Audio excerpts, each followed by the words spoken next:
Well, if you ever made your way into the United States of America and you were coming back into Canada, you might recognize this location. We are at the Emerson Border Crossing. I'm Blair Malazdrewich, and I'm joined by Jeryn. Jeryn's going to tell us some travel tips when you're making your way back into the Great White North. Hi, Blair. Hey, how you doing? Great, how are you? Good. So what should people remember as they're making their way back home? So the most important thing to remember is to have proper identification with you when you're crossing the border. So the Government of Canada recommends that Canadian citizens travel with a Canadian passport. It's the only universally recognized travel and identification document for Canadian citizens when traveling internationally. So that's your best bet. We do accept other forms of identification. A birth certificate with picture ID is also acceptable. Everybody that's traveling with you has to have their own identification, so including children and infants. We need something just to tell us who they are and where they belong. So have that with you, have it ready to give to an officer when you get to the window, when you pull up to the booth. Know what you're traveling with, so know what you're bringing back to Canada with you, whether it's goods that you've purchased or acquired in the U.S., gifts that you've been given, all of that. Just be aware of what you have with you so that you can make a proper declaration to the officer that's in the booth. And know what your personal exemptions are. So if you're gone for just the day or if you've been gone for a full week, your exemptions vary. And knowing what your exemptions are will help make it a lot smoother for you as well. Have invoices and just some information about the goods that you're carrying with you.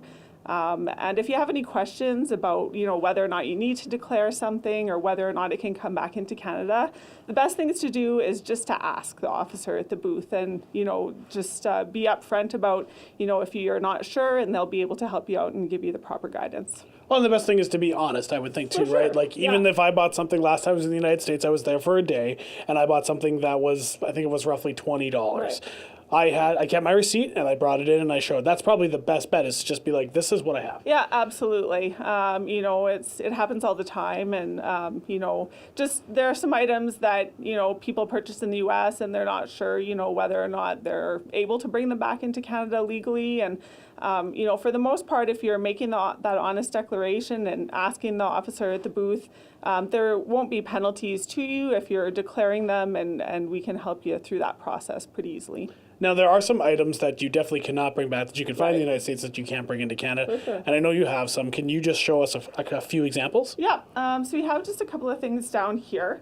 There are things that you can buy in the U.S. That are legal to purchase down there, but they're not legal to bring back into Canada. This taser is an example. You can purchase them, in the U.S., but they're not legal for importation to Canada. So it's good to be aware, like if anything that you want to purchase down there is questionable, you can always check our website, call the Border Information Service line, and they'll be able to answer some questions like that for you. If you don't really think about it until you get to the border, let the officer at the booth know what you have, and then we can advise from there. Because I would think it would be better for you guys to go, you know what, you can't bring that into Canada, we're going to keep it, rather than you guys find it. Right, absolutely. Yeah, as long as you're making that honest declaration, like I said, for the most part, we want to educate travelers as well on what they can bring back and what they can't. Our laws here may be different than they are in the U.S. or, another country, wherever you're traveling from. So, there's an educational bit to it as well. So, and I think the best thing you were talking about was also being prepared and having all your materials ready. Yeah. Do you feel that sometimes people get panicky because it is a very important job that you guys have? Right. Do you feel that people get panicky if there's a lineup and stuff like that? Yeah, sometimes people don't know what to expect when they get to the border.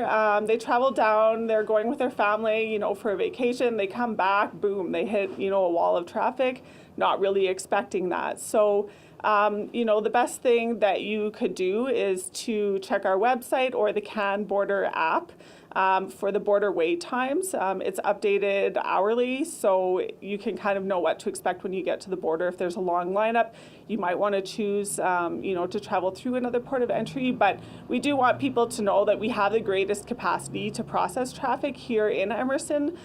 So even if it looks like the wait time, is a little bit longer, it usually moves fairly quickly.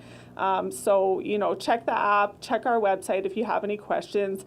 travel, outside of kind of the peak times. So if you come earlier in the day before lunch for sure, that'll help you avoid some of those long lineups. Great. Thank you so much. Those are some tips if you're coming back from the U.S. on your travels.